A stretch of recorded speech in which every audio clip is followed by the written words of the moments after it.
Ma'am, we are not seeing you. Yeah, wait, I'll stop sharing.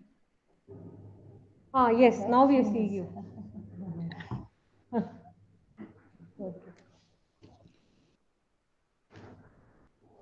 Okay. So 2 o'clock we are starting. Yes, ma'am. Yes, ma'am. Okay then. Illa. uh, there was some work. So I finished my work and I came. Ma'am time ಇದೆ ಊಟ ಮಾಡ್ಕೊಂಡು ಬನ್ನಿ ma'am. Yeah. I'll just log out and then again I'll join at 2 minutes or 5 minutes to 2 o'clock. ಆಯ್ತು Okay? Ma'am. Fine. Okay. Okay, Vijay. Bye. Fine, ma'am.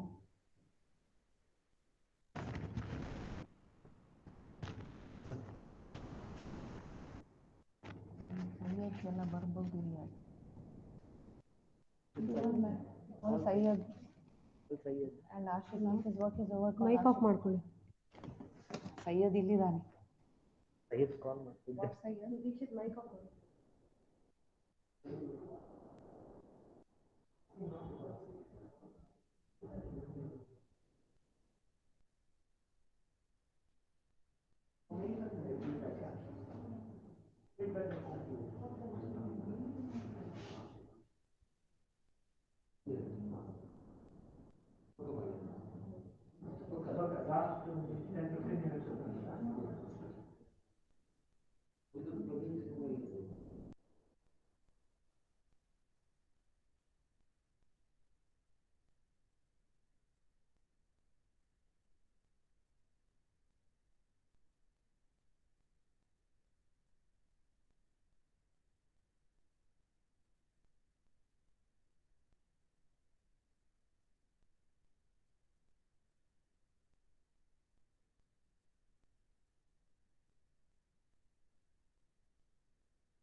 Silent.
Hi. Good afternoon, Dr. Vadish. Good afternoon, Bharati ma'am. How are How you? are you, ma'am? I'm good, ma'am. I'm good. Thank you. Thank Nice to see you, ma'am. Yeah, yeah.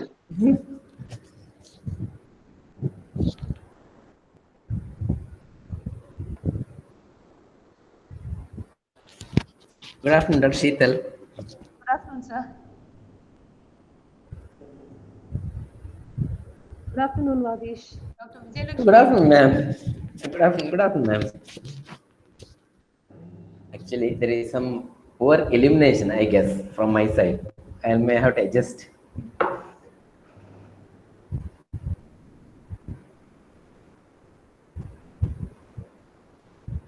Sir will also join us in some time. Gangadhar sir will join us in just a few minutes. Yeah, yes, sir. Yes, ma'am.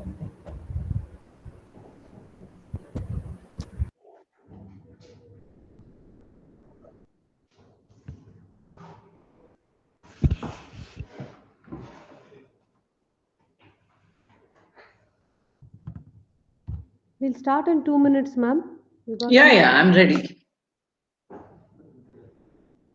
Ma'am, Gangadhar sir is here. Yeah. Hello, Dr. Gangadhar. Madam, good afternoon. How are you, Good madam? afternoon. Yeah, yeah, fine. I'll just change the layout. Good afternoon, sir. Good afternoon, Vadish. Yeah, sir.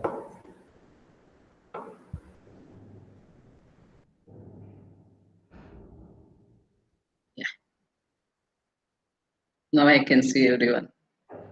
Yeah. Madam, thank you Hello. for accepting our Hello. invitation, madam. Thank you so much. Thank you. Thank you.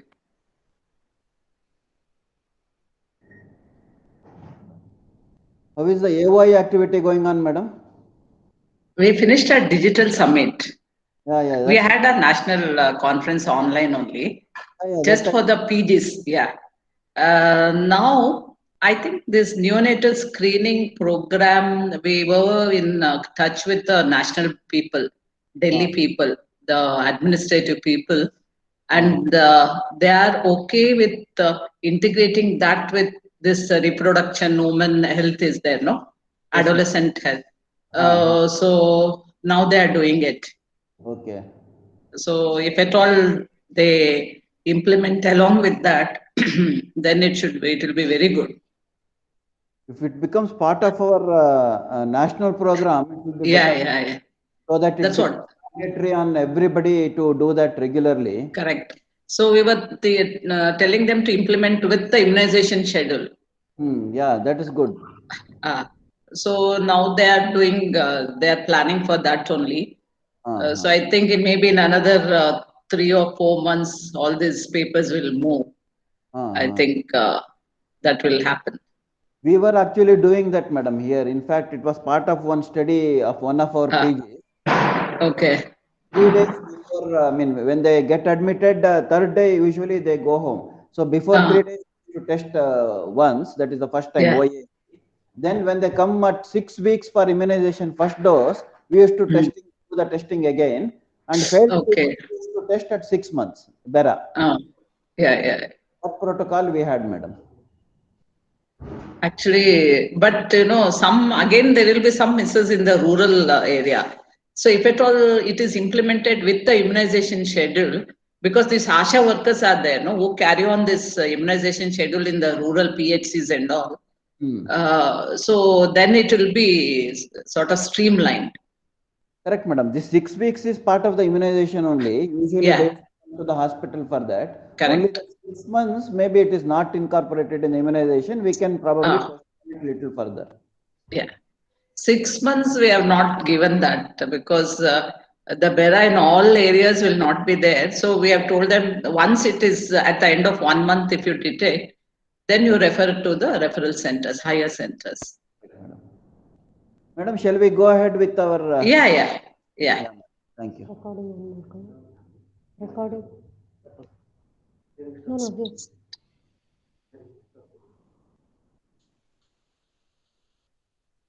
Good afternoon, everyone, and a warm welcome to all the participants and the doctors across the country. On the behalf of Department of ENT, I, Dr. Dikshit RS, would like to welcome once again everyone to the second virtual CME ADENAC 2021, hosted by the Department of Otorhinolaryngology and N-Onco Center. With a huge response from the first webinar, we are now heading towards the second week. Today, I have with me my colleague, senior and mentor, Dr. Sheetal Rai, Associate Professor, Department of ENT and Department of ENT, YMCH. Welcome you, ma'am. We also have the privilege of having with us Dr. Gangadhar Somayaji, Professor and Registrar. Good afternoon, sir. And also Dr. Vijay Lakshmi, Professor and HOD of Department of ENT. Good afternoon, ma'am. Thank you. We promise you that we will have a great feast for the next 6 weeks. Now I would like Dr. Sheetal Rai to kindly speak about the moderators for today's session. And the research person. Good afternoon to one and all. It gives me great pleasure to introduce our guest speaker for today, Dr. Bharti MD, who will be talking to us on the topic parapharyngeal space tumors and their surgical management. Dr. Bharti MD is our national president-elect of the Otolaryngologists Association of Otolaryngologists of India. She was the past president, AOI Karnataka and AOI South Zone. She is professor and former head of the Department of Otolaryngology, JSS Medical College, JSS Academy of Higher Education and Research, Mysore. She is a gold medal awardee, state BC Roy awardee, and the best teacher awardee. She is also the director of Banu ENT Center, Mysore, and she has several national and international publications to her credit. For today's session, we have with us Dr. Jalaluddin Akbar, Professor and Head, Department of Surgical Oncology, Yenupoya Medical College, Mangalore. Welcome, sir. Thank you. The second moderator is Dr. Vadish Bhatt, Professor, Department of Otolaryngology and Head and Neck Surgery, K.S. Hegde Medical College, Mangalore. Welcome, sir. Thank you, Dr. Sheetal. Dr. Bharti is a very familiar figure among otolaryngologists. So may I request Vadish Bhatt sir to say a few words? I think we'll Thank you. start. Thank you, Dr. Sheetal. I think Madam is a great teacher, and she'll be in a hurry to start teaching. And of course, you told only few words, then I have to say only few words because the whole day, otherwise I were to speak about Dr. Bharati Madam, whole afternoon. Good afternoon, Bharati Madam. Welcome Yeah. to the session, and I thank the organizers, Dr. Vijayalakshmi Madam and the team for involving me in this session.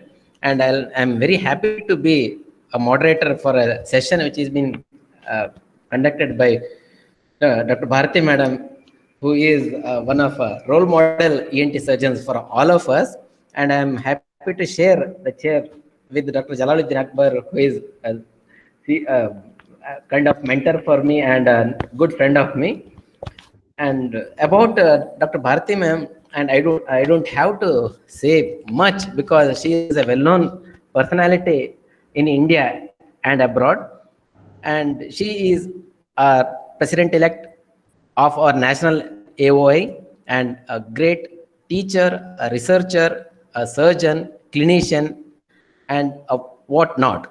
And she is a mentor for many of scholars and postgraduate students. And one thing, if I want to reveal that when Madam stood for election, and the first message I got from my Gujarati ENT group, not from the Karnataka. Before I got a message from vote from Bharati Madam, I got a message from my Gujarat ENT group. And Thank you. now you know how popular ma'am is.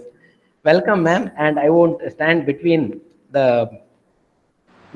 Madam and you. I present Dr. Bharati ma'am to you. Thank you, Yeah. sir. Over to you, ma'am. Yeah. May I now request the moderators to kindly take over the session? And I also request the participants to put up their questions in the chat box. There will be a question answer session at the end. So we will take up your questions for discussion at that time. Thank you. Listening to the introduction of Dr. Bharati Nirmal, I'm very much impressed. She sounds like the Bhishma of ENT. Oh, no. If you see me, you will not believe that. I'm very short. No. So I think we'll be having a very good session. Even I think all of us will learn because parapharyngeal tumors are rare. And I think we hardly get to, I think as a surgical oncologist, we get to see rarely. And I think it will be very interesting to be part of this program. We thank the department for making me a part of this.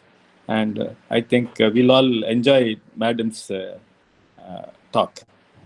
Akbar sir, before Madam begins, just one comment. You said she is Bhishma, but according to me, she is everything. Bhishma, Drona, whatever character. She is such a great lady. In fact, I have no hesitation in telling that. I second it, sir. Thank you. Thanks for all those overwhelming words. And shall I start now? Yes, madam. Hello. Yeah, my screen is seen. Yes, madam, it is seen. Okay.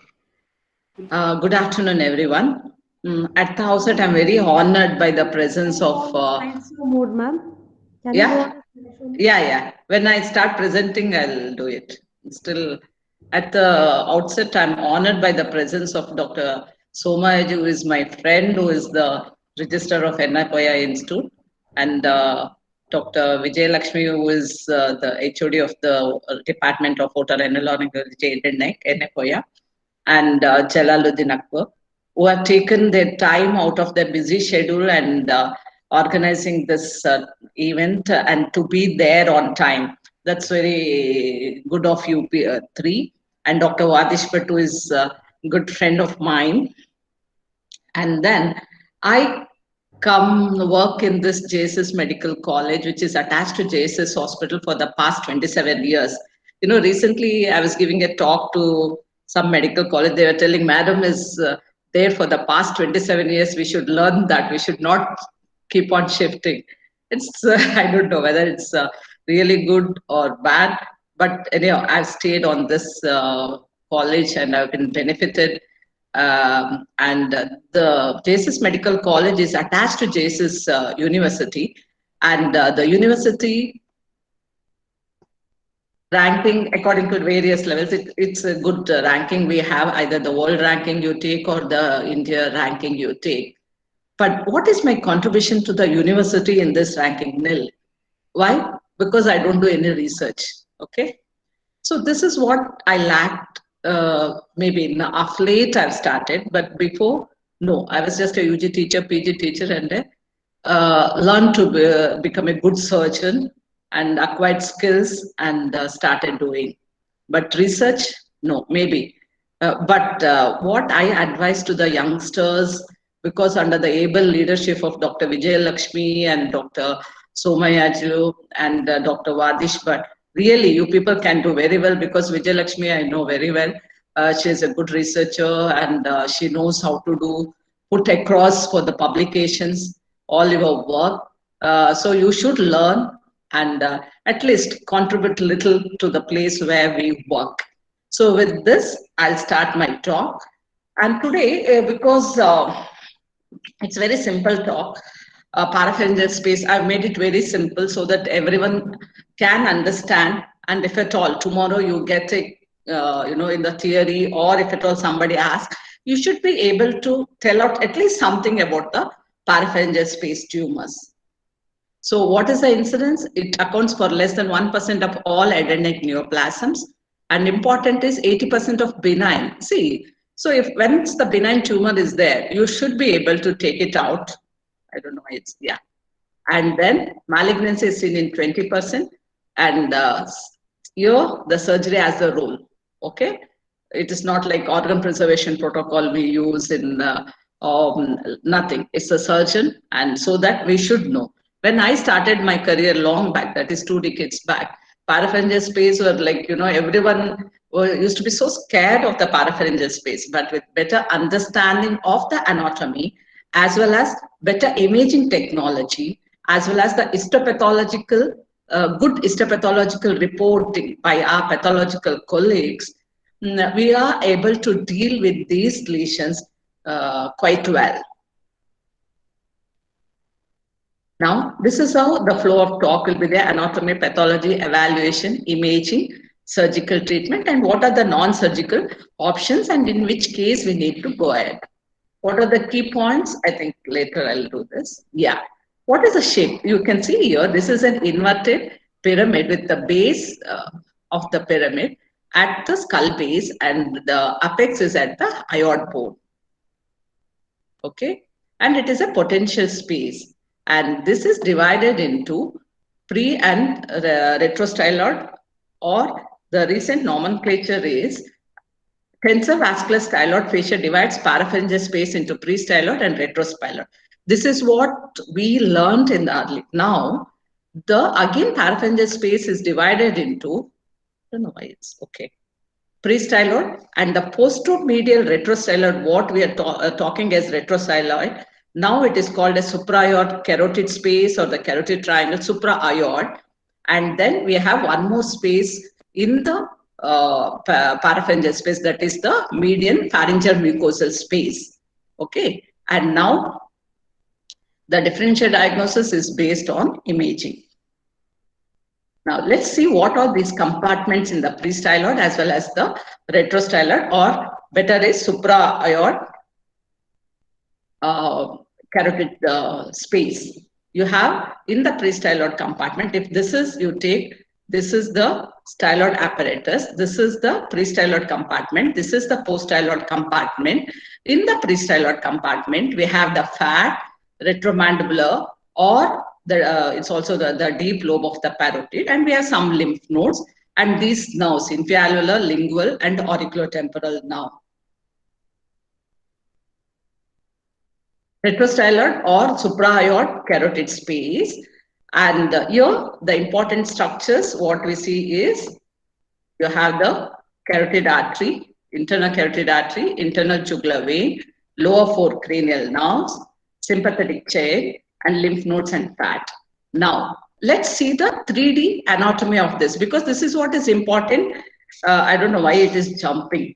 This is what is important when we do our transoral approach. You can see here, this is the styloid process and the styloid muscles. This is the internal jugular vein, internal carotid artery, and this is the posterior belly of the digastric. This is the parotid gland, and this is the mandible, and this is the medial pterygoid, and this is the masseter muscle, and this is the buccinator, this is the tonsil, this is the superior constrictor muscle. So now you think when you're doing tonsillectomy, so you all know tonsil, then you have this peritonsillar connective tissue where in this cleavage you should go, and then you have the superior constrictor muscle. So lateral to the superior constrictor muscle, internal carotid artery, which lies at a distance of 2.5 centimeter from the tonsil. Okay. Sometimes some anomalous course, then it might be near to this. Otherwise, this is the distance. Okay. This anatomy is also important when we are doing transoral oropharyngeal excision of oropharyngeal malignancy. You should know this. Okay. Now, stylomandibular tunnel, why it is important? I'll show you. This is the exonotory canal. This is the styloid process. This is a stylomandibular ligament which extends from the styloid process to the inner aspect of the angle of the mandible.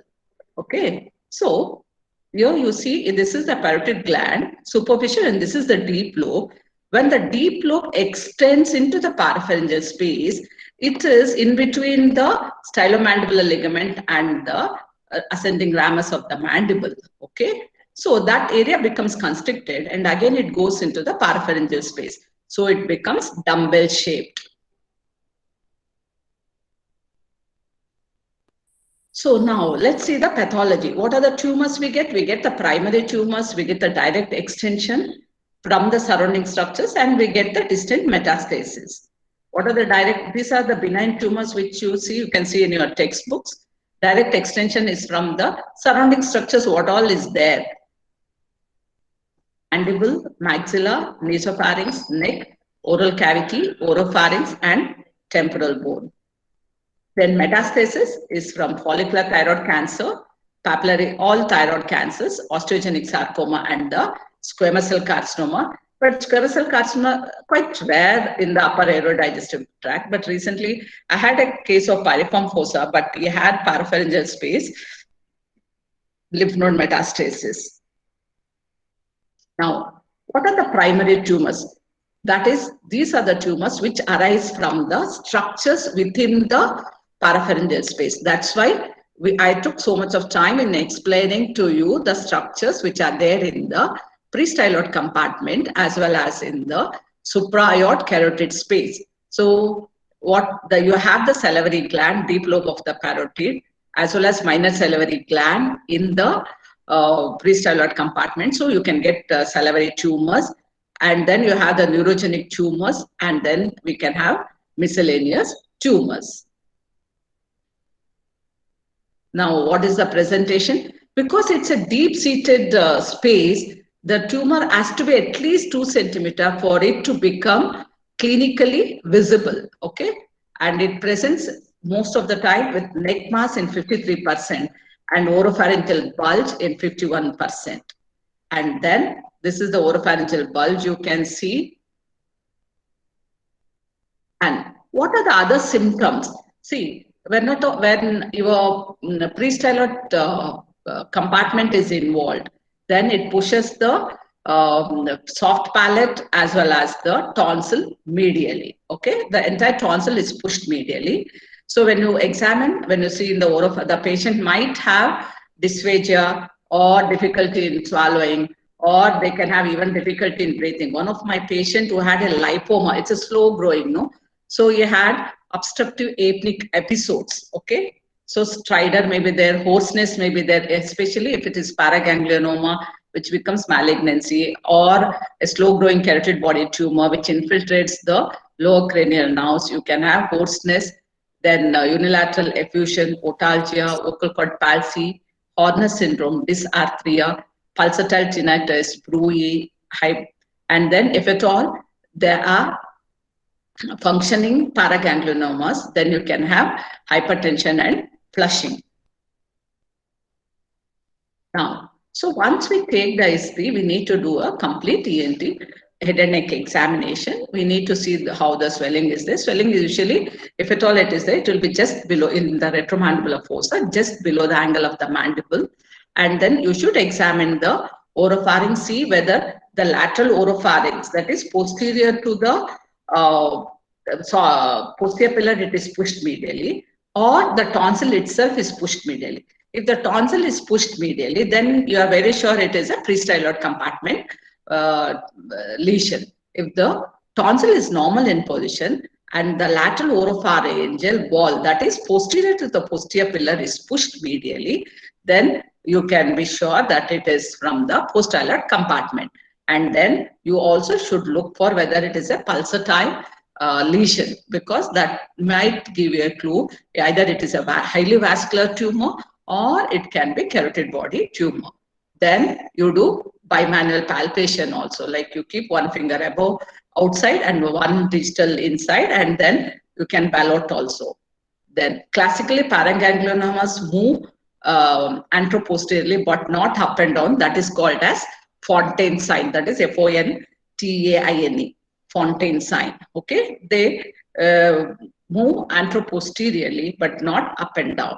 Then other important points which we need to take is, we need to first send for if at all a carotid body tumor is suspected, then check the 24-hour urine for catecholamines, VMA and metanephrines, etc.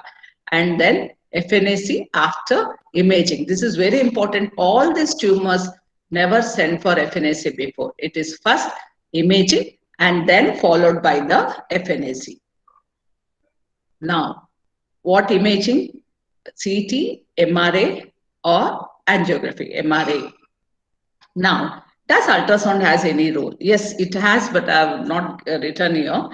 Ultrasound in some cases, like if you see a tumor mass in the region of carotid and you're not sure whether it is lymph node, a small mass in the carotid bifurcation, you're not sure whether it's lymph node or it is a carotid body, then in the initial phase, you can do ultrasound, Doppler neck you can do, and that gives you an idea whether it is a carotid body tumor or a lymph node before going for the MRA. Okay.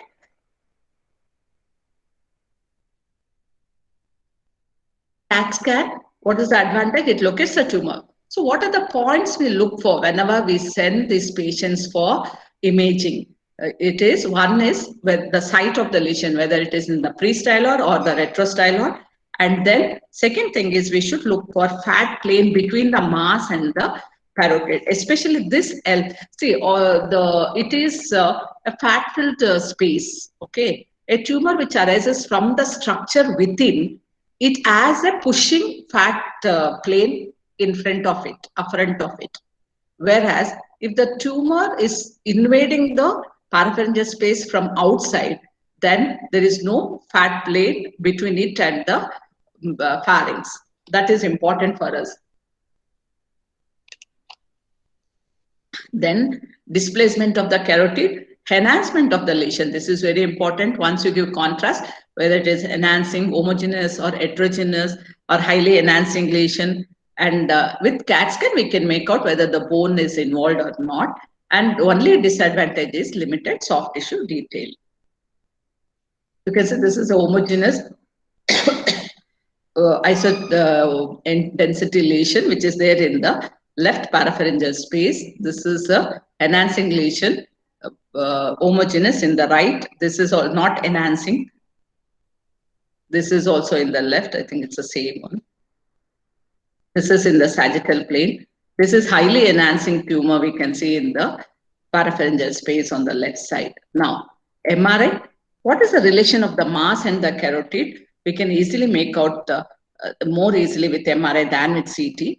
Characteristic appearance of the tumor types on MRI allows preoperative diagnosis in 90 to 95% of these patients. Okay, and then if required, we do MRA at the same time. especially in the carotid body tumors, paragangliomas, where we get salt and pepper appearance. The salt and pepper appearance is mainly because of the signal voids, and the salt is because appearance is because of the slow flow in the venous, or it's because of the stagnated or the hemorrhagic blood which is there.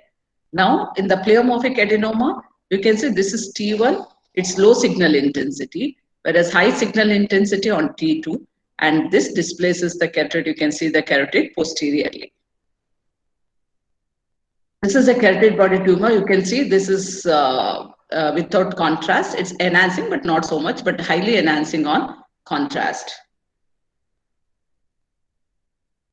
This is schwannoma, and it is low intensity on T1 and high signal intensity on T2, and it displaces the. There is one study which shows, depending upon the display of internal jugular vein and the internal carotid artery, okay, we can know the origin of the schwannoma. Either it is from the vagal nerve or from the sympathetic chain. So sympathetic chain, if at all the tumor is from the sympathetic chain, both these vessels will be displaced anteriorly. Whereas if it is in the from the vagus nerve, it will be displayed like this. Angiography. This is used in all enhancing lesions. It differentiates neurogenic and the vascular tumor. Carotid body tumor gives a characteristic. This is the Lyre sign, which you can see here. Actually, Lyre literal meaning is it's a string instrument, okay, which has these bars, which is here. The bars are nothing but our vessels, which are going in for the carotid body tumor. And then once we come to know this is Shamlin type 3, then we do the balloon occlusion test to know the perfusion test we do. Now, coming to the planning, what exactly, once we have investigated, then we do the FNAC. Most of the cases, either we do externally. If at all the external lesion is not merely oropharyngeal is there, then we do oropharyngeal FNAC also. But only thing is, be careful, see that it is not the highly vascular tumor or pulsatile tumor, okay? And then once we get the histopathology report, show either the schwannoma, where Anthony A or Anthony B cells are there, or if they give the pleomorphic adenoma, you know what it is. And if at all your imaging says it is paraganglionoma or highly vascular tumor, if it is highly vascular, still you can go ahead with the FNAC with all precaution. If it is carotid body tumor is there, then MRI is the answer. No need for any FNAC. Okay, it's like juvenile nasopharyngeal angiofibroma, where we don't do FNAC. Now, once we do that, now we have to plan what exactly we are supposed to do. Okay. And then you sit with your radiologist, read the scans properly, you know the extent of the lesion, okay, whether the tumor is arising from the pre-styloid, if it is from the pre-styloid, whether it is the tumor which is arising from the deep lobe and extending to the pre-styloid compartment, or the tumor is arising from per se the pre-styloid compartment, because the approaches varies, okay. If at all it is the pre-styloid minor salivary gland in the pre-styloid, then you can go transoral approach. If it is the deep lobe which is extending to the pre-styloid compartment, then we need to do the cervical transparotid approach. So you need to sit with your radiologist and then discuss with them with exactly the extent of the tumor. And if at all it is a post-styloid or a supraoroid carotid space tumor, then we need to see how our internal carotid artery as well as the internal jugular vein is there, whether they are displaced anteriorly or displaced posteriorly. So, or if it is the tumor is posteromedial compartment of the post-styloid compartment, so if it is a small lesion which is in the posteromedial, then you can go for transoral, either the robotic, if at all, I think Anepoya has it. So I do endoscopic approach. And then, so review the imaging pre-operatively with your neuroradiologist. Determine if the mass is all that what I told, benign or malignant. That histopathology will give you an idea. Because if it's a huge lesion, if it is benign, you can still remove the tumor, piecemeal, if at all you are doing transoral. But if it is malignant, that doesn't have any role. You have to go externally. Now, once we decide, so what should be the intubation, whether it is nasotracheal intubation or orotracheal intubation. See, orotracheal intubation usually is not good in cases of parapharyngeal space tumors because it comes in a way, either when we are doing transorally also, or if at all a huge tumor is there, we are later on converting into transmandibular approach, then the oropharyngeal tube comes in the way. So it's always better to go for the nasotracheal intubation. Now, whenever we are planning either whatever the surgery, either transoral you plan or transcervical, we need to take the consent for the other approaches. Like if the tumor is very big, you might convert this into transmandibular approach. So take the consent for the other approach also, and also take the consent for the nerve, either infallular nerve can be damaged or the facial nerve can be damaged. So you need to take the high risk consent. Equipments is first is neck tray, like us surgical instruments, all should be there. Parotid tray should be there. Oral cavity, mandible, all should be there. If at all we need, we have to open it. Okay, and then facial nerve monitor. If at all it is there, it's good. But I don't have a facial nerve monitor in our center. Okay, so this is a combined approach. It is not only the surgeon. We need to discuss with pathologists, radiologists, and then speech language pathologists. They part and parcel of our, because if at all our surgery causes, like if at all it's a vagal schwannoma and we are neurofibroma, where we have excised the vagus now, then they need to be there for the swallowing exercises as well as for the voice therapy postoperatively. What are the surgical approaches? We have transoral robot, external, transcervical, transparotid, transmandibular, and infratemporal fossa, and combined transoral and transcervical.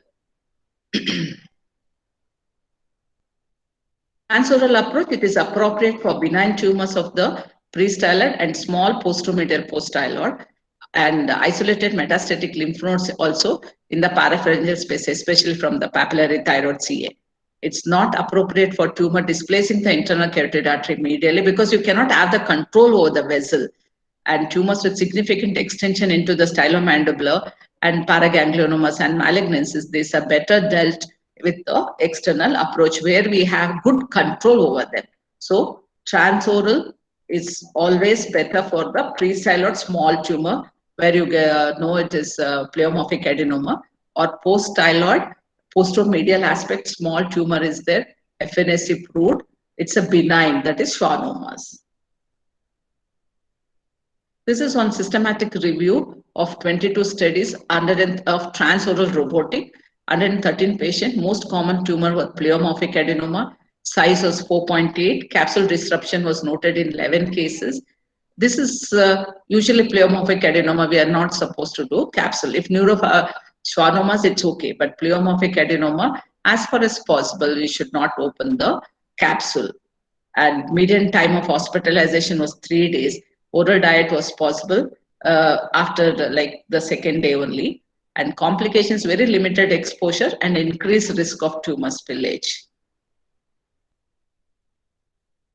And exposure with the mouth gag for the transoral, choice of instruments, and then I use endoscope. If the Da Vinci is there, they can use it. I'll be showing the videos later. With the external approach, transcervical, this is upper skin crease incision. That's all is required. With this, you can do. Then transmandibular is upper cheek flap incision. Transcervical, transparotid is our modified Blair. Extending to the neck depends on how much extension you want. Then combined infratemporal fossa, transcervical, if it is a huge lesion, extending to the infratemporal fossa. One second.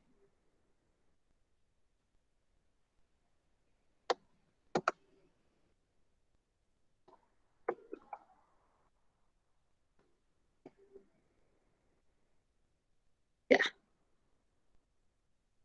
Now, transcervical approach. That is the incision, as I told you, 2 cm. Why 2 finger breadths or 2 centimeters or in the upper skin crease? That's because, see, the marginal mandibular nerve runs within 1.5 centimeter from the angle of the mandible. So whenever we are elevating our upper skin flap, we should take care of this. We should not injure. That's why always the incision has to be 2 centimeter, 2 finger breadth or 2 centimeter down the lower margin of the mandible. Expose the length of the posterior belly of the digastric and styloid muscle here, and identify all the nerves: hypoglossal, accessory, internal jugular vein, carotid, external carotid artery. Retract submandibular gland. See, submandibular gland can be retracted superiorly and medially and dissect underneath to go into the parapharyngeal space. Okay. Some cases with the lesion is very huge, maybe submandibular gland has to be excised. Otherwise, you can come out with the retraction of the submandibular gland, and then with or without mandibulotomy, depends on the extension of the lesion. Transcervical transparotid is nothing but our modified Blair, allows identification of the facial nerve, divide posterior belly of the digastric, retract. Usually I retract the stylomandibular ligament. You retract the stylomandibular ligament and then you retract the mandible. You can go with the endoscopes. We use endoscopes also from outside so that it avoids the division of all these muscles. The deep lobe parotid, superficial parotidectomy, facial nerve retracted. This is for the transparotid is for the tumor which has extended involving superficial lobe, deep lobe extending into the parapharyngeal space. And cervical transpharyngeal approach, it's for highly vascular tumors, mandibular swing, mandibulotomy anteriorly, and then you retract. This is an incision along the floor of the mouth up to the soft anterior pillar, and then you incise here, you open up the parapharyngeal space, and then you remove the tumor. Infratemporal fossa, skull base or infratemporal fossa involvement, preauricular. This is fish A approach, can combine with frontotemporal craniotomy also. What are the complications? Neurovascular, either if the tumor, we can get 10th nerve palsy or sympathetic chain if the schwannoma or neurofibroma is there with this tumor rupture.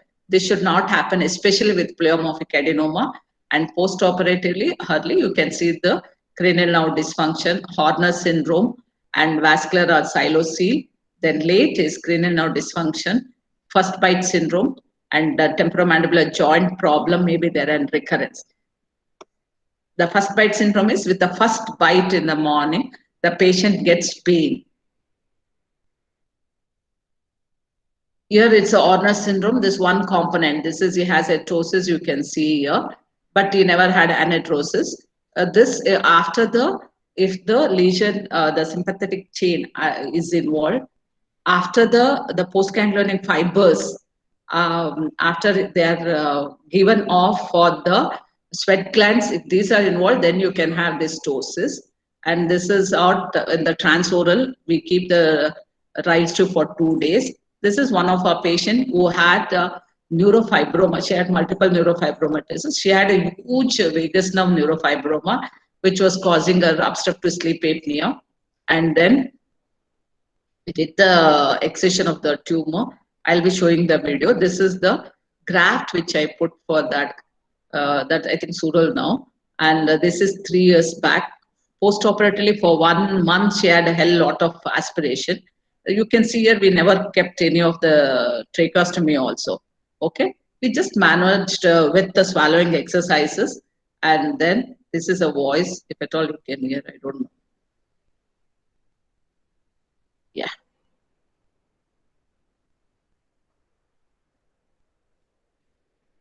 Yeah. So she had a MPD of 10 seconds now. We did thyroplasty immediately. So which patients goes for non-surgical management?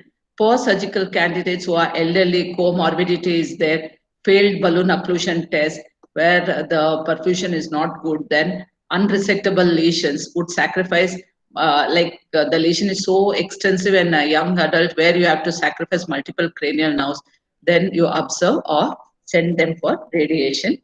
So paragangliomas, they grow very slow, 0.8 to 1 millimeter per year. And because they are benign, mortality less than 10% per year for untreated. Radiation, they just halt the progression, that's all. They don't cure the disease. So what are the key points? What are the take-home message? Whenever the diagnosis of parapharyngeal space you have done, first you identify whether it is pre-styloid or supra-aortic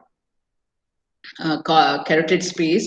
Then pleomorphic is most common in the pre-styloid. Neurogenic tumors are most common in the retrostyloid. Dumbbell tumors can happen with the deep lobe parotid tumor extending into the parapharyngeal space. Salt and pepper appearance on MRI in cases of paragangliomas, and most are benign, and surgery is the mainstay of treatment.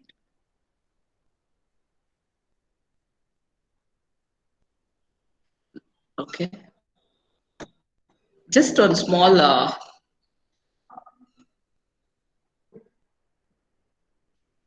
yeah. This is our endoscopic, out of 22 cases in the past 5 years. I think this study was done 3 years back. And the Journal of Physician, I think it's sent for publication and it is accepted. These are the approaches, endoscopic and transcervical. Endoscopic is in 32%, transcervical is 68%. And what are the types of tumors we had? Neurogenic, pleomorphic, and venous malformation also we had. And in our study, total 7 patients subjected to endoscopic excision. 4 were males and 3 were females. Age group 25 to 65. Mean age was 40.5. 3 were right-sided, 4 were left-sided. The aim of all our surgeries were resection. HPE, 4 neurogenic, 2 pleomorphic adenoma, and 1 venous malformation. And these 2 pleomorphic adenomas are the pre-styloid one. The size of the range, 4 to 6 centimeters. Average length of the procedure was 90 to 100 minutes. Length of hospitalization, 3 to 5 minutes. No intraoperative or postoperative complications. Oral diet started on second do. VAS score was for all the patients who are less than 3. This I have already completed.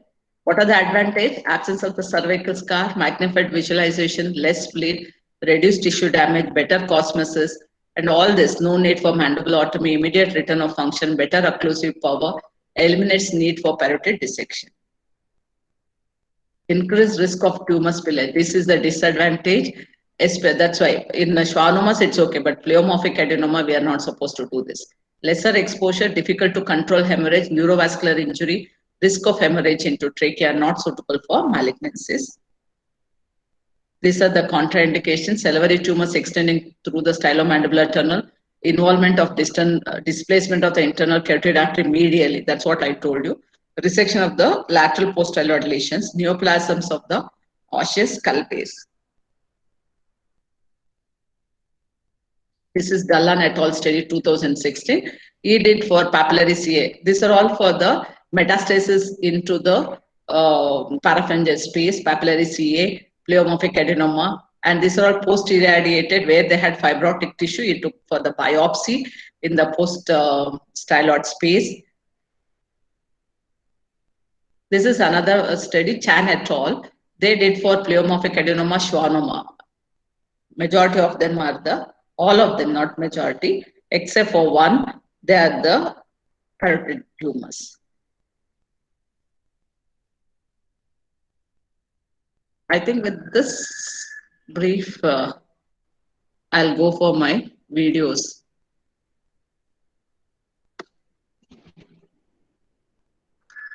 Yeah. As I told you, see, this is what, sorry.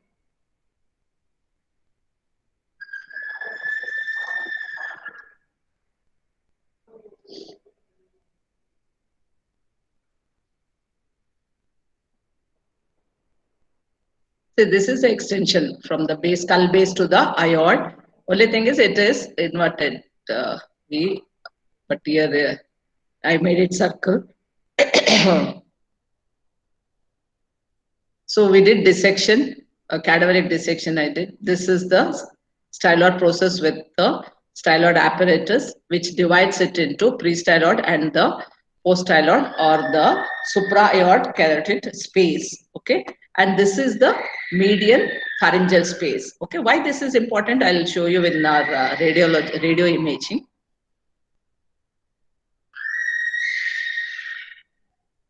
Yeah, that is the pre-styloid. This is the post-styloid. You can see in the post-styloid, carotid, internal carotid artery, internal jugular vein, and the nerves.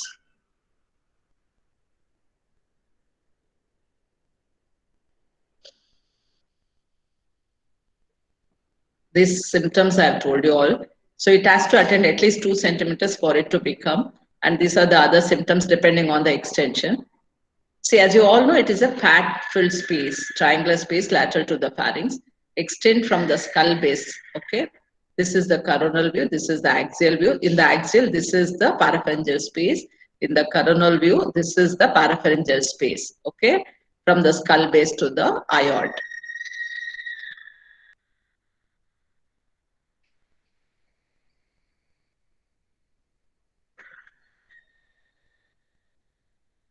This is in the MRI. This is the fat-filled parapharyngeal space. You can see here, and this is the pharynx, nasopharynx. Nasopharynx, poropharynx, lateral to it.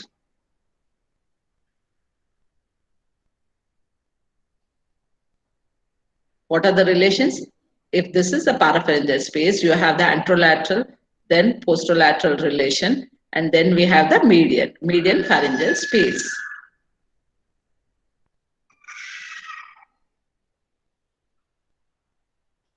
Vijayalakshmi, am I going very slow? Vadish?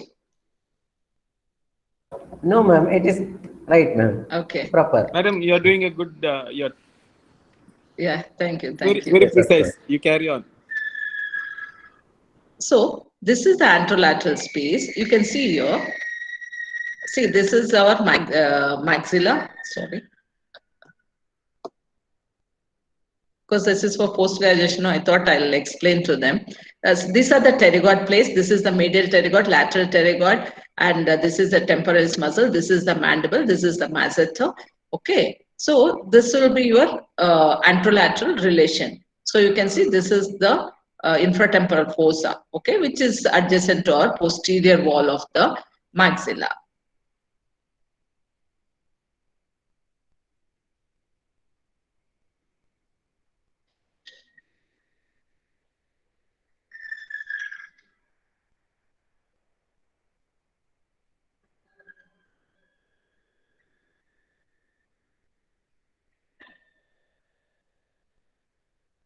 This is the muscles of mastication, as I told you, medial lateral pterygoid.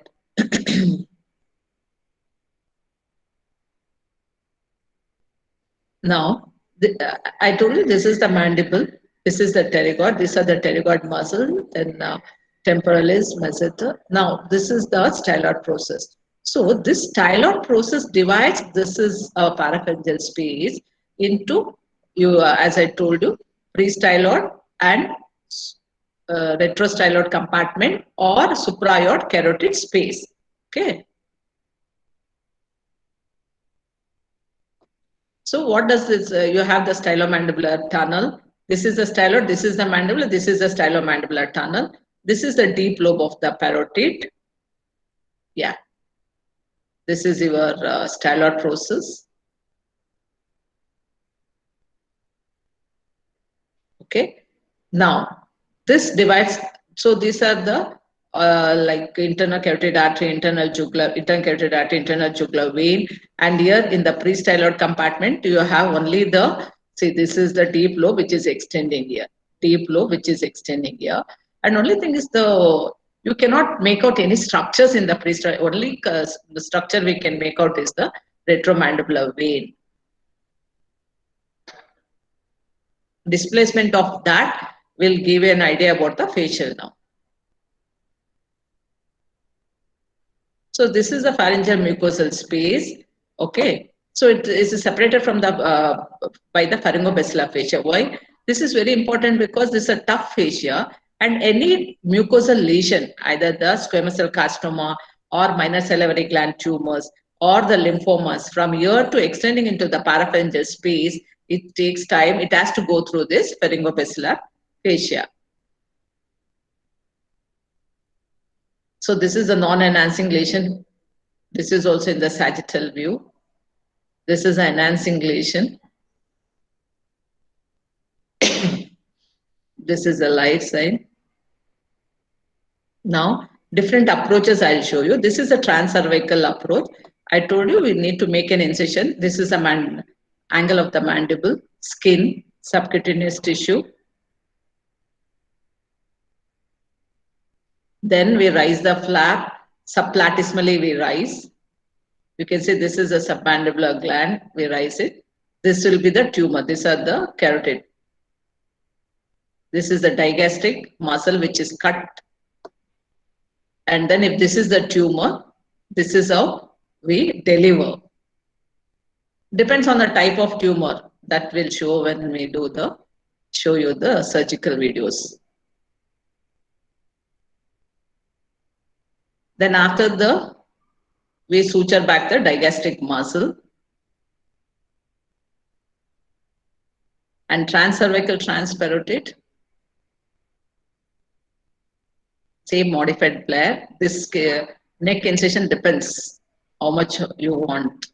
But anyway, it should be 2 centimeter, 2 finger breadth below the angle of the mandible. You see, superior lobe is, superficial lobe is retracted. This is the facial trunk.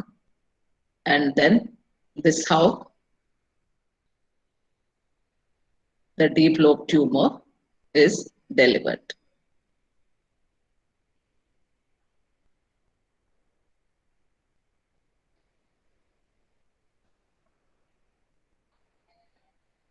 Transcervical transmandibular. These are for the extensive lesion into the parapharyngeal space, extending to the skull base, or highly vascular lesion where you want to have a good control over vessel. So you do paramedian mandibulotomy. Okay.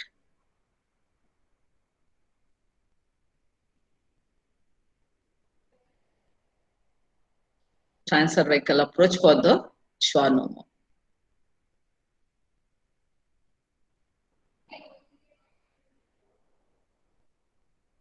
See, this is the submandibular gland. This is the cervical fascia. We need to open up the cervical fascia just medial to the carotid space. And then you retract the submandibular gland. The common carotid artery was isolated. You can see the hypoglossal nerve here. This is the hypoglossal nerve. This is the tumor. Sternocleidomastoid muscle was retracted laterally. And nerve of origin was, the tumor was within the nerve. Then use you can see the nerve of origin. And then with the endoscope, went up to the apex and saw, as there were no blood vessels, then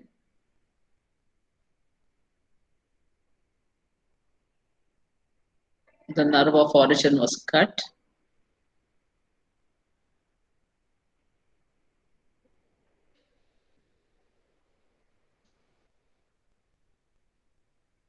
Pharyngeal plexus of veins, oozing was there, Surgicel we filled. This is you can see again, the parapharyngeal space, internal carotid artery, parapharyngeal space. The digastric muscle was sutured back, submandibular suture, the fascia sutured back. I keep the drain. Pleomorphic adenoma of the deep lobe. This is, I told you, how the tonsil and the soft palate is pushed. The tumor is lateral to it. Okay. So this incision was converted.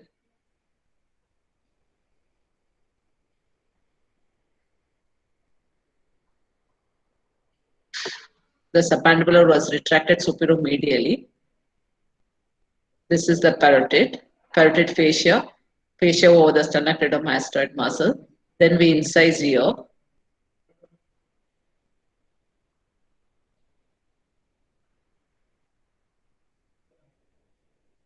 Great auricular now.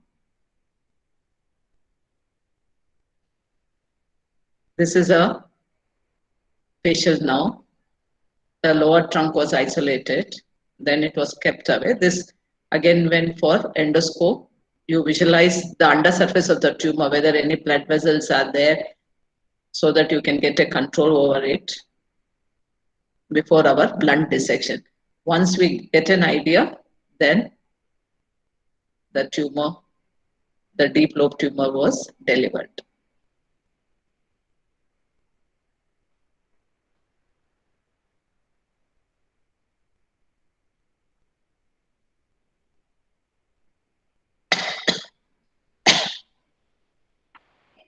This is the parapharyngeal space, superior constrictor muscle, medial pterygoid, the deep lobe with the facial nerve branches you can see. Sorry, undersurface of the superficial lobe. Superficial lobe, you put it back. Submandibular gland, then we suture.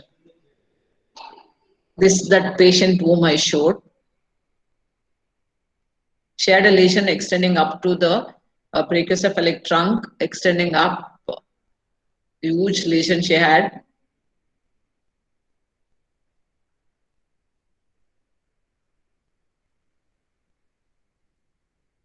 Now coming to the carotid body.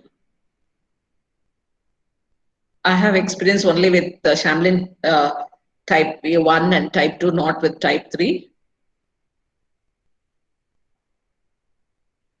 Here the incision is along the anterior border of the sternocleidomastoid, but one patient, some patients we do even the horizontal incision also. So as you all know, this arises from the paraganglionum that's present in the adventitia of the bifurcation, of the carotid bifurcation. So your dissection is subadventitial. And one thing is when we do MRI, I don't do embolization. So there is some articles which says that external carotid artery ligation temporarily, because the vascular supply is from the external carotid artery as well as from the ascending pharyngeal artery. So you can do ligation, temporary ligation of the external carotid artery so that the vascularity reduces, and then you can go ahead with the surgery. And some people even they do embolization and they do go away with the surgery, but I don't do embolization nor temporary ligation. So some bleeding will be there, but with the fine bipolar cautery with water, I think I was able to come out in these 7 cases of mine.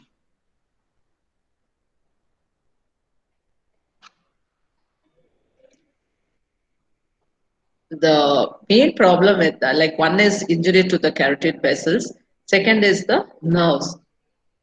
So which nerve is the commonly is the supralaryngeal nerve, which runs underneath the external and the internal carotid artery. This is the hypoglossal nerve, which you can see. That's over the vessels. So you get this. Whereas supralaryngeal nerve runs under the internal carotid artery and external carotid artery. So this is the bed. This is the tumor. Yeah. Endoscopic assisted transoral transpharyngeal approach to the pharyngeal space. This I think we have already seen this slide. Yeah. This is the, one second, cadaveric dissection. So made an incision lateral to the anterior pillar. See, this is your tonsil. Okay, you go lateral to it. The superior constrictor muscle is there. These are the inferior nerve branches. You can see this is the styloglossus muscle. This is the stylopharyngeus muscle. This is styloglossus. By their orientation, we can make out these 2 muscles.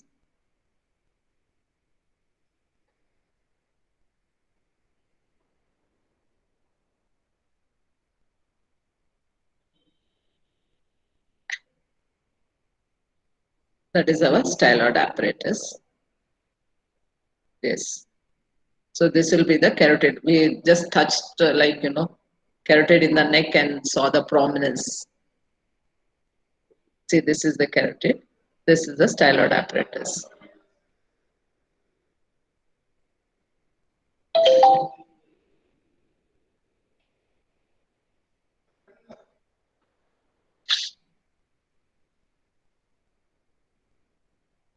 This is a non-enhancing lesion of the left parapharyngeal space. See, one thing is when these tumors, they push the superior constrictor muscle. So we go posterior to the posterior pillar. So then you make an incision. You first infiltrate the bipolar cautery. You make the incision area was cauterized. Then this is a superior constrictor muscle. You separate the muscle, stylopharyngeus muscle. You cut. Our tonsil retractor will help us to retract.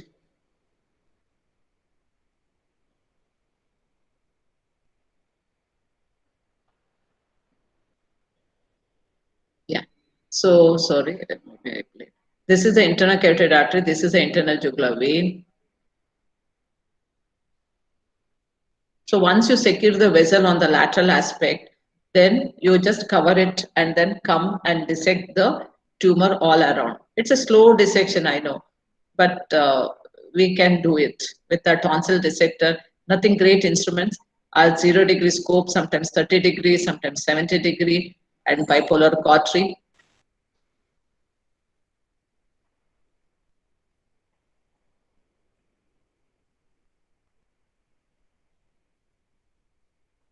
You can see the parapharyngeal lymph node.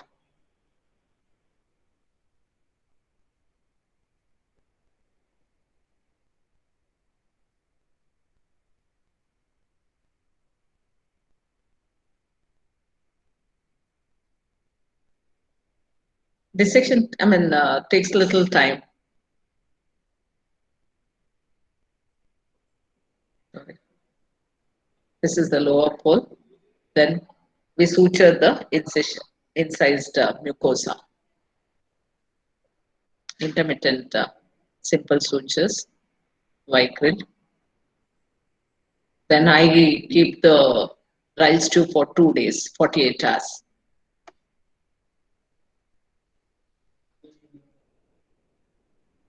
This is another a venous malformation in the prestyloid compartment. Actually, this lady, she had some lesion over the soft palate and she had undergone biopsy outside, but the biopsy was not confirmative. So we also didn't know what to do, but it was a well-enhancing lesion. I did the transoral approach. This was the old scar. So that because it's little tough, we used it to retract. Take it as a flap.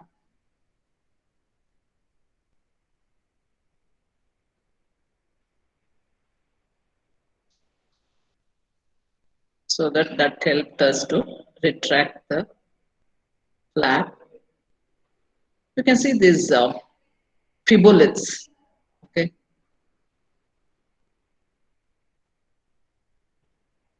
The small ones.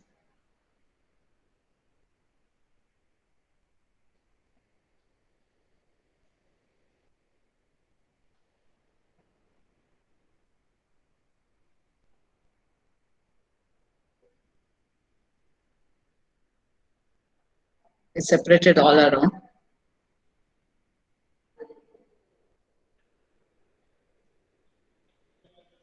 This was the bed of the lesion.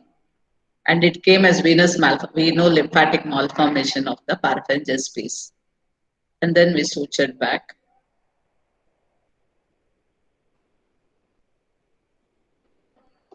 This is how the scar looked after 5 days. On follow-up, this is No, parapharyngeal space within. This is one patient with, he had a huge intratemporal extension. Because it was a recurrent mucoepidermal adenocystic carcinoma. He never wanted any external approach, so we went endoscopically. I separated all around. It was extending up to foramen oval. It was not for curative purpose. Once we separated all around, I used a microdebrider to remove the tumor. So all this going through the tumor, only the lasers taught us. Before that, we never used to open the tumor capsule. Always we used to think of en bloc resection.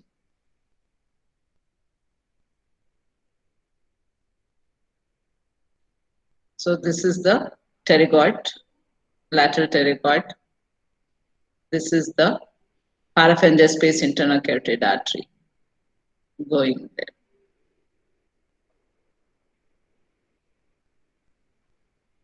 This is one giant schwannoma, huge lesion. You can see extend from the skull base up to the hyoid. Intraorally we did transoral.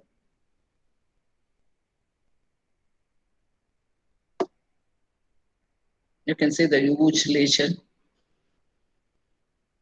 Only thing is here, it was FNSC proven schwannoma. So the incision here is sort of V-shape we put. In between mucosa, either we excise or so that this strip of mucosa is taken off. First I dissected medially as I could not go laterally because of the huge, I opened the capsule. This is another incision I gave on the medial aspect. Then debulk the tumor.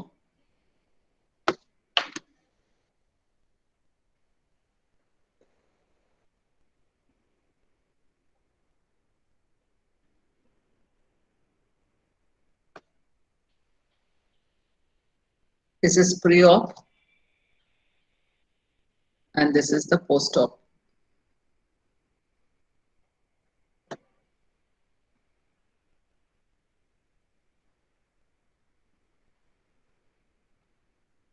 I think that finished it.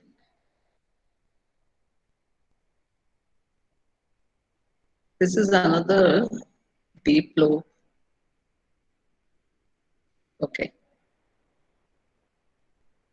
You can see the great auricular nerve anterior posterior division. This was just touching into the parapharyngeal space. So you can see the cervical branch and the marginal mandible. Slowly dissected out. Marginal mandibular cervical. Then the superficial lobe. This was the lesion. This is the patient on table.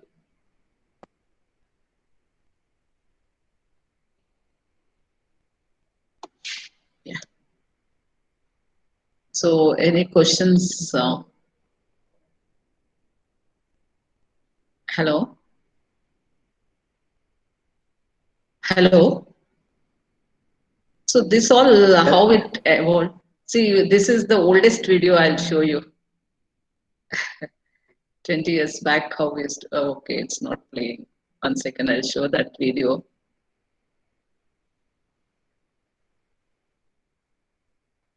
Should play.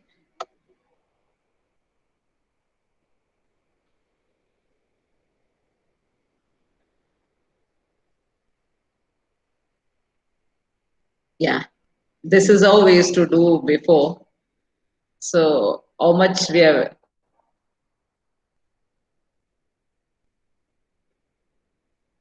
So this is what we had done before.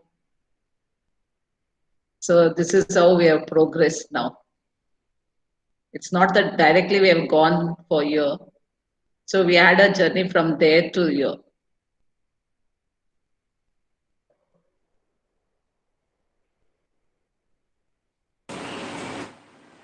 Yeah.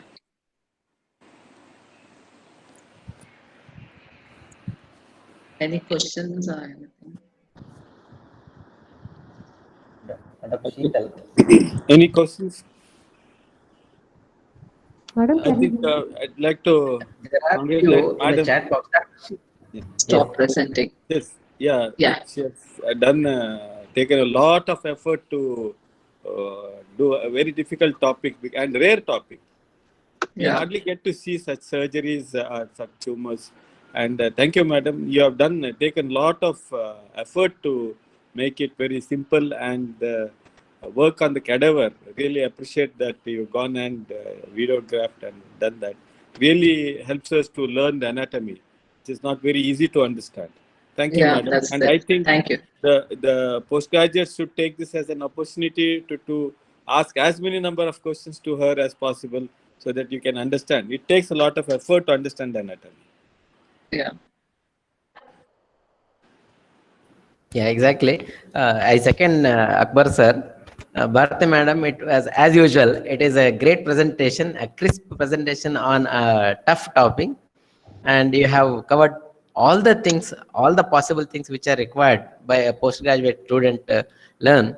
And of course, we appreciate your effort in video recording, and you have recorded 20 years back. That is really commendable effort. Thank you, ma'am. Congratulations for that from our side. And I think, Thank you. yes, Dr. Sheetal, there are few questions. I think, could you?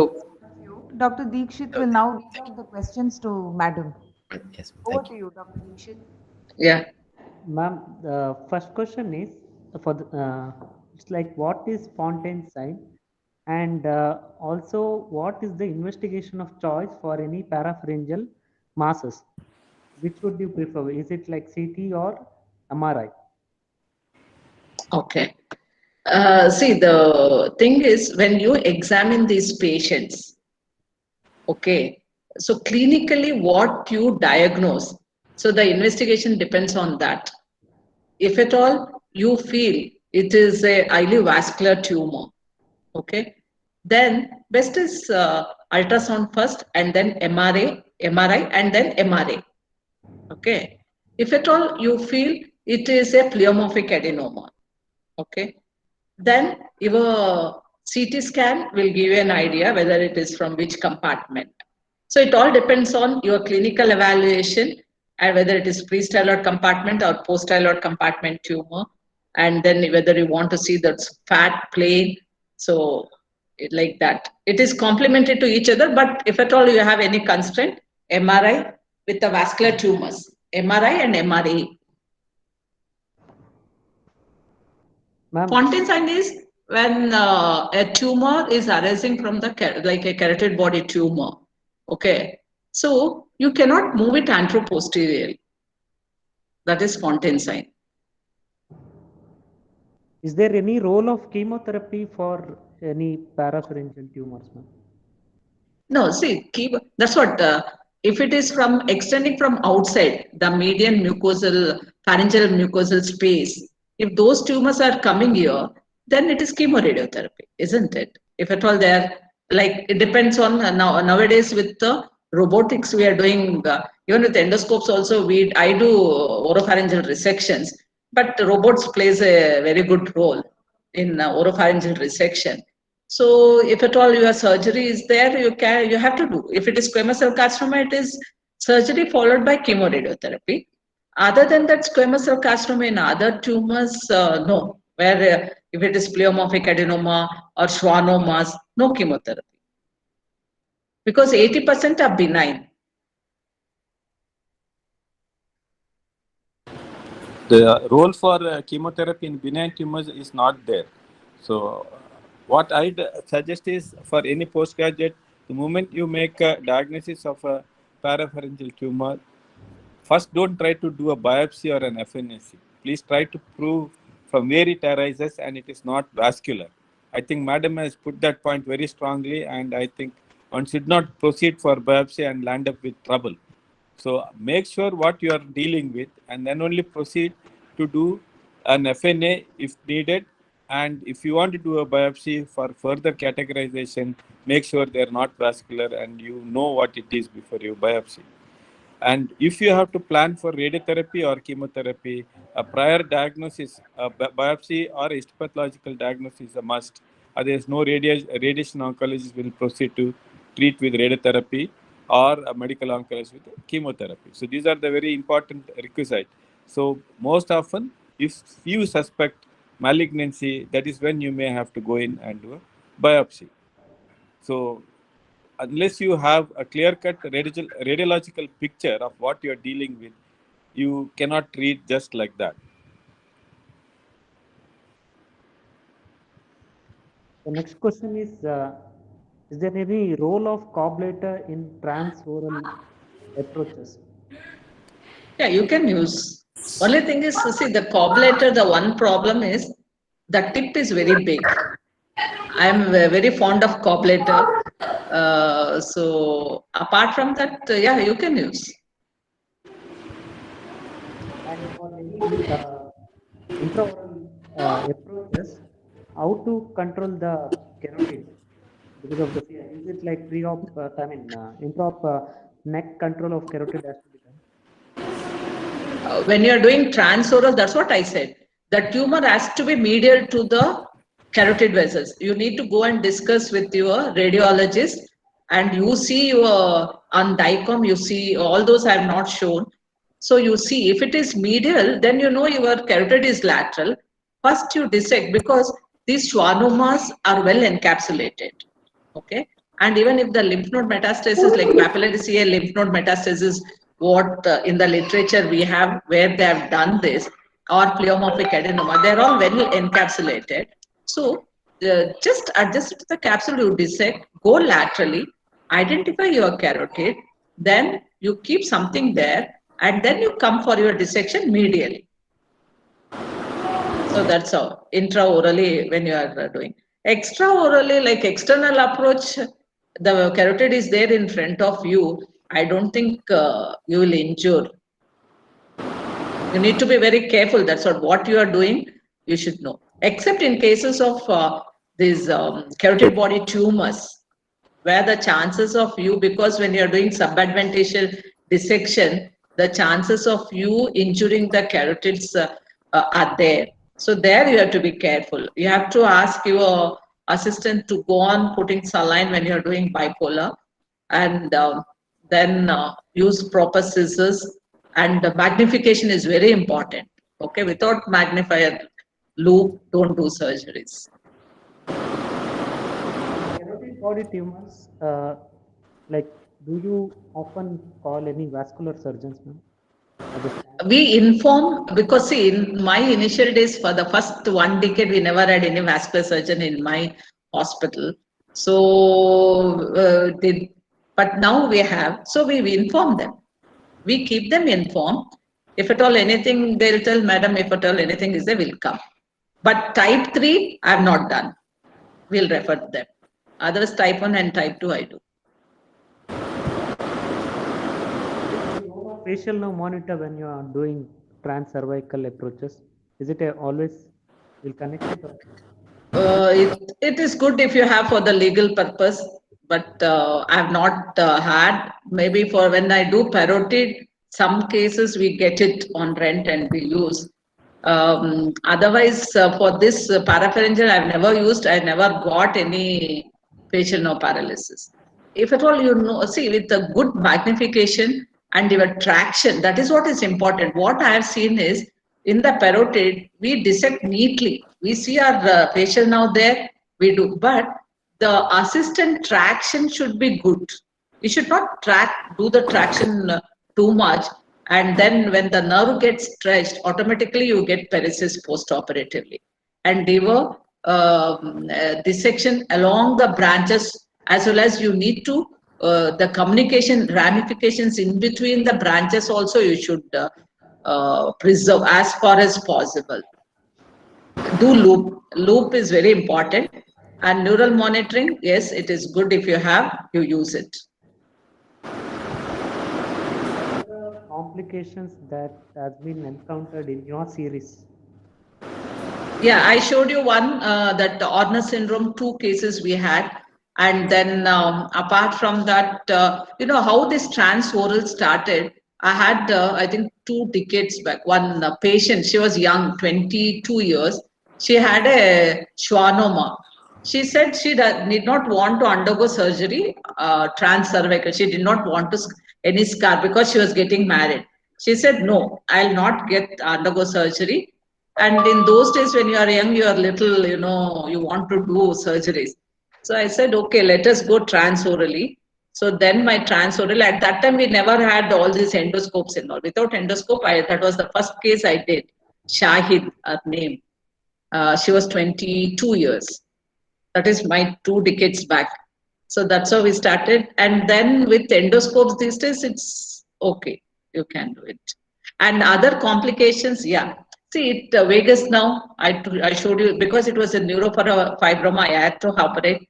If it is schwannoma, if at all, you can, the schwannoma arises from the Schwann cells, which is there in the sheath.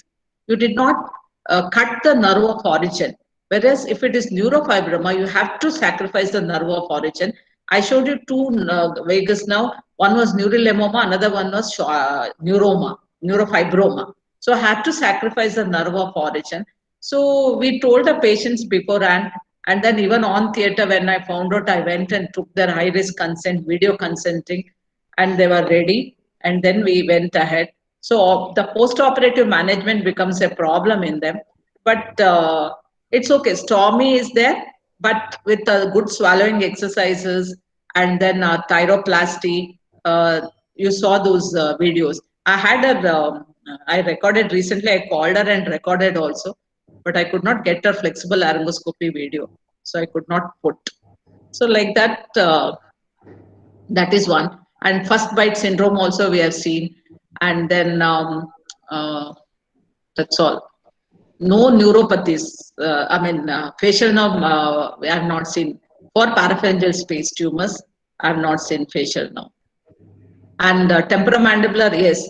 So one case where he had a huge parapharyngeal lipoma. I think that patient and transmandibulotomy I have done. Those 2 patients, temporomandibular joint, the problem they had. So these are the things which are there in the literature, which I've also come across. Ma'am, any significance of pre-operative compressive symptoms like cord palsy in your case? Vocal cord palsy? Vocal cord. Compressive. No. That is pre-operatively, you mean. One patient, that's what I showed in my picture, in the clinical presentation. That lady refused surgery. She is a case of carotid body. That is around 18 years back, I had the photo. Now she is with me again. She has all the nerve palsies. She has that carotid body tumor, huge one, which is extended. She doesn't want surgery now also. So apart from that, no.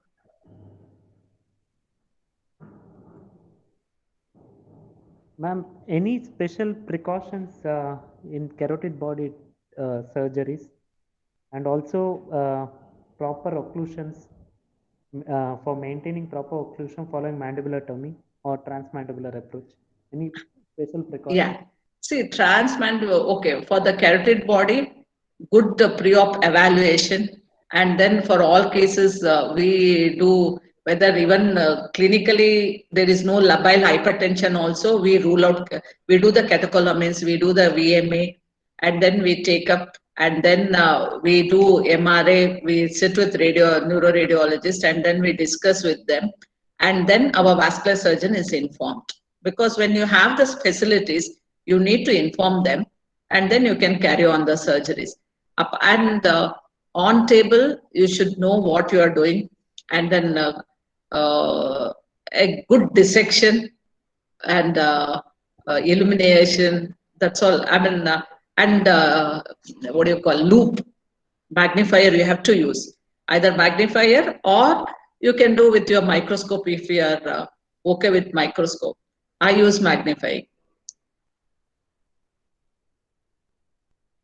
Thank you, ma'am.